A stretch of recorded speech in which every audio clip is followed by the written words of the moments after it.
दोस्तों हम लोगों की कितनी भी अच्छी अंग्रेजी हो जाए फिर भी ना जाने अनजाने हम कुछ गलतियां कर ही देते हैं। हम जरा यहां सेंटेंसेस लिखे हुए देखिए, पक्का बता रहा हूं आप में से बहुत सारे लोग इनमें से कई सेंटेंसेस अपनी डेली लाइफ में बोलते होंगे। व्हाट्सएप मी, मुझे व्हाट्सएप कर दो। बताओ नहीं बोला होगा यार, ये तो कौन नहीं बोलेगा। टेकिंग ब्रेकफास्ट, नाश्ता कर रहा हूं, लाइट हैज गॉन, बिजली चली गई। अबे यार देखो देखो कितना आसान है ये, देखो सबसे टॉप पे लिखा है थैंक्स सर। अब यार ये बताओ ये थैंक्स कौन नहीं बोलता होगा, ये जो है, लेकिन ये गलत क्यों है? तो वही जानकारी आज मैं आपको दूंगा। इस वीडियो को एंड तक जरूर देखिएगा, बड़ी मजेदार है। चलिए आइए शुरुआत करते हैं।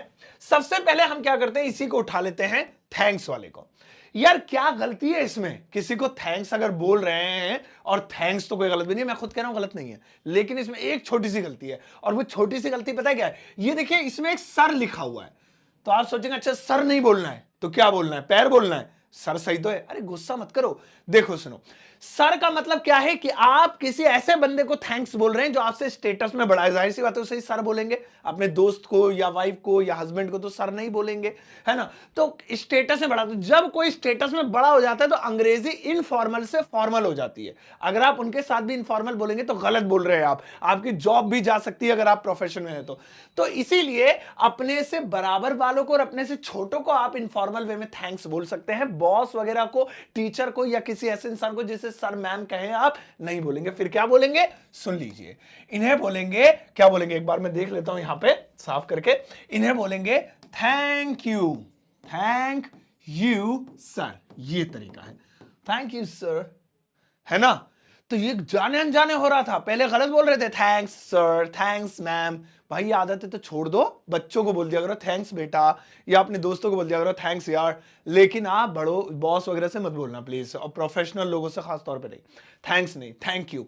ये अपनी जगह सही है अगर इसमें बड़ों छोटों से बोला जाए या बराबर वालों से कैजुअल वे में। इसके बाद आता है डू वन थिंग।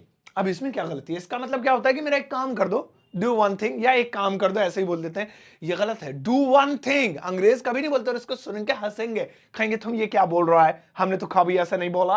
तो सुनो, इसको अंग्रेजी में सही तरीके से ऐसे बोलेंगे, do me a favour, do me a favour. ये एक बेहतर तरीका हो सकता है। वैसे बहुत अलग अलग तरीके भी हो सकते हैं, लेकिन उनमें से ये एक हो सकता है, do me a favour. Do one thing नहीं, डू मी अ फेवर। हाँ जी बताइए, प्लीज, जो भी आपका बोलना है बोल डाल दो। तो इस तरीके से मेरा एक काम कर दो, डू मी अ फेवर, ना कि डू वन थिंग। अगला वाला आता है आई एम थिंकिंग। इसका मतलब क्या? मैं सोच रहा हूं। अब आप सोचिए, अगर मैं बोलूं कि मैं सोच रहा हूं तो इसमें गलती क्या है? मैं सोच रहा हूं प्रेजेंट कॉन्टिन्यूअस टेंस है, इज एम आर लगेगा, आई के साथ एम लगेगा, थिंक का थिंकिंग हो जाएगा। So what's wrong with it? इसमें गलती क्या है? लेकिन इसमें बहुत बड़ी गलती मैं आपको दिखाता हूं।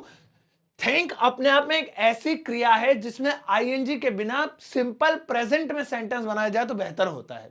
ये ग्रामर का रूल है, कोई सर पैर नहीं है ग्रामर का। ऐसा नहीं है कि इस वजह से, देयर इज नो रीजन कि इस वजह से, बस फैक्ट है। ये फैक्ट ये है कि इसमें कभी भी मैं सोच रहा हूं बोलिए, चाहे कुछ भी बोलिए, आपको ऐसे ही बोलना, आई थिंक।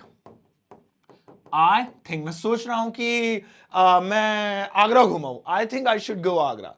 मैं सोच रहा हूं कि उसे फोन करूं, I think I should call him. So मैं सोच रहा हूं आई थिंक, ना कि आई एम थिंकिंग। ये भाई ध्यान रखिएगा, ठीक है? चलिए अगला वाला देखेंगे, I am going to home. मैं घर जा रहा हूं। इसमें क्या गलती हो सकती है?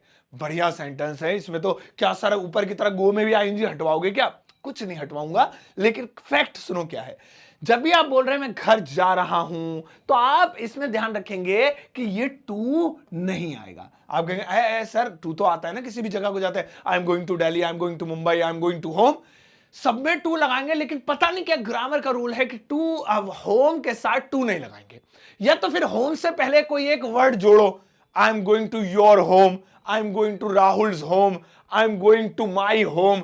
ये आई माई को जोड़ो, लेकिन डायरेक्टली टू को होम की शक्ल नहीं दिखाएंगे। इनका आपस में पंगा है, उधार उधार लिया था इन्होंने, कभी होम नहीं कहा, साथ टू नहीं लगाएंगे।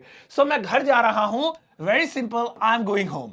आई, एक बार ब्लैक में ले लेते हैं ताकि इनसे अलग कर सकें, आई एम गोइंग होम, ऐसे आई एम गोइंग होम। ठीक है, आगे बढ़ते हैं। नेक्स्ट वाला देखिए, आई एम इल। इसका मतलब है कि मैं बीमार हूं, है ना? हालांकि इन सभी में फुल स्टॉप और क्वेश्चन मार्क की कमी है, तो आप ये मत सोचिएगा कि सभी गलत हैं, वो सिर्फ आपको दिखाने के लिए एक पीपीटी है, सो ऐसा मत सोचिएगा। हालांकि फुल स्टॉप आना चाहिए। तो आई एम इल, इसका मतलब मैं बीमार हूं, इसमें क्या बोल दिया, क्या गलत है?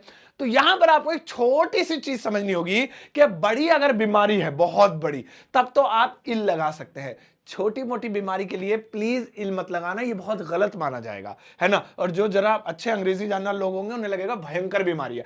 अब आपको जुकाम है तो आप बोलो आई एम इल सर, मैं नहीं आ सकता, थोड़ा सा यार फर्क होता है। आप बेहतर होगा कि इसकी जगह बोले I am sick, I am sick. और बल्कि कई बार तो मैं सिक भी अवॉइड करता हूं, मैं कहता हूं I am under the weather, I am under the weather. इसका मतलब होता है कि मेरी मौसम की वजह से तबीयत खराब है, मैं सिक या इल यूज नहीं करता हूं। लेकिन कोई नहीं, इल होता है गंभीर बीमारी, यानी लाइक कैंसर और बहुत बड़ी कोई दूसरी बीमारी। एंड सिक होता है सर्दी, जुकाम, खांसी, उल्टी, दस्त हो जाना, नॉर्मल वाली जो आसानी से 2-3 दिन में ठीक हो जाती है या 1 दिन में। सिक तो ये बोलेंगे। नेक्स्ट वाला देखिए गुड बाय। भाई इसमें क्या गलती, गुड बाय किसी को बोलना क्या गलत है? फिल्मों में लोगों को बोलते सुना है, डेली लाइफ में बोला है, मैं खुद बोलता हूं। बट शॉर्ट जर्नी के लिए कभी भी गुड बाय नहीं बोलेंगे। For example I am going to office, मैं ऑफिस जा रहा हूं, and if my wife say goodbye, that is wrong. क्यों? क्योंकि गुड बाय बोलते हैं when we are going on a long journey, जब हम लंबी जर्नी पर जा रहे हैं। Suppose if I am going to US और मैं 1-2 महीने बाद आऊंगा, या मैं जा रहा हूं कहीं ऐसी जगह जहां 4-5 साल बाद आऊंगा, या मुझे हॉस्टल में डाल दिया घर वालों ने कि चाँद तू गया 5 साल पढ़ता रहे, तो यहां पे क्या हुआ, लॉन्ग जर्नी के लिए। या कई बार कभी कोई वापस नहीं आने वाला, लाइक वो मर रहा है, गुड बाय विलेन बोल देता है हीरो को, या हीरो विलेन को बोलते गुड बाय बेटा आप जाओ ऊपर ही मिलेंगे, तो वहां पर बोलेंगे। शॉर्ट जर्नी के लिए बेहतर होगा हम वही वाला बोले जो हम बोलते हैं बाय, सिंपल बाय। देखिए अगर आप बाय की जगह गुड बाय बोल भी देंगे तो कोई पहाड़ नहीं टूट जाएगा, लेकिन ये बस आपको समझ होनी चाहिए कि कौन सी चीज कब बोलनी है। चलिए आगे बढ़ते हैं। बर्थडे इज कमिंग, इसका मतलब क्या होगा, जन्मदिन आ रहा है। अब किसी का भी जन्मदिन आता है तो हम इंग्लिश में ही बोलते हैं his birthday is coming, my birthday is coming, his birthday is coming, उसका बर्थडे आ रहा है। But that is actually wrong. Birthday के पैर नहीं है जो चल के आएगा, सो कमिंग क्यों, है ना। इसको हम बेहतर होगा ड्रॉइंग नियर बोले, ड्रॉइंग नियर, या कोई चीज जब पास आती है सो वी से drawing near. So birthday, birthday is drawing near, drawing, भाई ड्रॉ लिखेंगे पहले, ड्रॉइंग, जल्दी आ गया, ड्रॉइंग नियर, ऐसे, है ना। Birthday is drawing near. ऐसे ही बोल सकते हैं कि क्रिसमस आ रहा है, भाई नजदीक आ रहा, आने वाला है, तो क्रिसमस इज ड्रॉइंग नियर। सो कोई भी ओकेशन, कोई भी त्योहार, कोई भी खास दिन जब आ रहा है वी से ड्रॉइंग नियर। सो ये ध्यान रखिएगा, ये गलती करते लोग, कमिंग नियर, उसकी शादी आ रही है, his marriage is coming, gate खोल ले, घर में ही आएगी शादी तेरे, उसे बिठाल की दावत करा दियो भाई। सो कमिंग का यही मतलब होता है जो मैंने बोला, तो सही है ड्रॉइंग नियर। आगे बढ़ते हैं। Light has gone, light has gone. देखिए आप इस शब्द को किसी फॉरेनर के सामने बोल देंगे तो एटलीस्ट वो समझ तो जाएगा कि आपने कहा कि बिजली चली गई, but this is not the correct way कि लाइट चली गई है, light has gone. So gone ऐसा लग रहा है जैसे वो कोई फिजिकल इंसान हो, किसी का हाथ पैर हो, वो जाता है, सो दैट इज गॉन, और कम आना जाना लगा हुआ है। लाइट के लिए हम बेहतर होगा लाइट की बजाय इलेक्ट्रिसिटी या पावर का यूज करें, ठीक है ना। लाइट इज कॉल्ड रोशनी, रोशनी चली गई, रोशनी आ गई है, सो ये अच्छा नहीं लगेगा। बिजली चली गई, बिजली इज कॉल्ड इलेक्ट्रिसिटी, या फिर पावर, पावर बोल देते हैं, वो ज्यादा अच्छा लग रहा है। सो पावर चली गई है, वेंट ऑफ, वेंट ऑफ, ये होगा, द पावर वेंट ऑफ, इस तरीके से।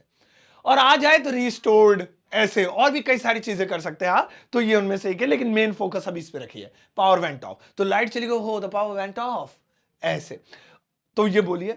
अब इसका देखिए नेक्स्ट वाला है टेकिंग ब्रेकफास्ट, यानी कि नाश्ता कर रहा हूं या ले रहा हूं, है ना। करना, लेना, खाना, इसे taking in common language. Eating भी कर लेते हैं, आई एम ईटिंग ब्रेकफास्ट, मैं ब्रेकफास्ट खा रहा हूं, आई एम टेकिंग ब्रेकफास्ट, मैं ब्रेकफास्ट। बट भाई कभी भी इसके साथ ये टेक शब्द का प्रयोग प्लीज मत करना। द करेक्ट वे टू से it is I am having, have का प्रयोग करेंगे, I am having breakfast, breakfast, ये हो जाएगा, आई एम हैविंग ब्रेकफास्ट। इसके बाद आता है दोस्तों व्हाट्सएप में। देखिए ये तो सबसे ज्यादा लोग यूज करते हैं, है ना। हाँ व्हाट्सएप में और फोटो, व्हाट्सएप में द वीडियो, अरे यार व्हाट्सएप में यार मुझे मैसेज कर देना, मैंने नंबर दे दिया, मैं सेव कर लूंगा व्हाट्सएप में। नहीं नहीं नहीं नहीं, ये इनफॉर्मल ही नहीं बल्कि ये तो अंग्रेजी की ऐसी तैसी हो गई, समझो बिल्कुल बकवास है। बल्कि इसे कहेंगे, बड़े ध्यान से देखिएगा, drop me a message, drop या फिर सेंड, इनमें से कोई एक चीज, me a message on WhatsApp, on WhatsApp, ऐसे।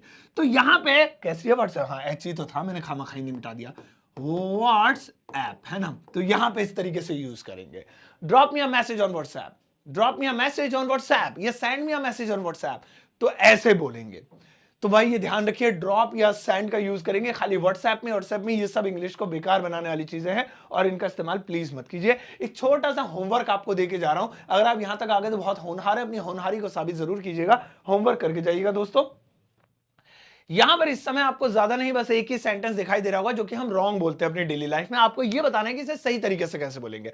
अगर आपको पता है तो सही आंसर दे दीजिए ताकि दूसरों की हेल्प हो जाए, और नहीं पता है तो दूसरों के आंसर चेक कीजिए, आपको सही तरीका पता लगेगा और बदले में उन्हें एक लाइक कीजिएगा, उनके कॉमेंट को लाइक कीजिएगा। मैं देखना चाहता हूं किसके कॉमेंट को सबसे ज्यादा लाइक मिले हैं, और मैं भी लाइक करूंगा आप सही जवाब को, हर एक सही जवाब को लाइक करूंगा। तो इसका आंसर कॉमेंट सेक्शन में जरूर दीजिएगा। और आप खरीद सकते हैं मेरी बुक, घर बैठे अमेजॉन या फ्लिपकार्ट से ऑर्डर कर सकते हैं या डाउनलोड कर सकते हैं मेरा एप्लीकेशन ग्रामर वाला, जहां पे रोज फ्री में कमाल कमाल की अपडेट्स मिलती हैं। बहुत सारे इंग्लिश के सेंटेंसेस, वर्ड मीनिंग्स, वोकैबुलरी, बहुत सारी चीजें फ्री में मिलेंगी। इसके अलावा वहां आप खरीद सकते हैं मेरा super basic English speaking course जो कि 10 दिनों का है, लाइफ टाइम के लिए। अब जाइए इस वीडियो को सबके साथ शेयर कीजिएगा, जाते जाते एक प्यारा सा लाइक देकर जाना।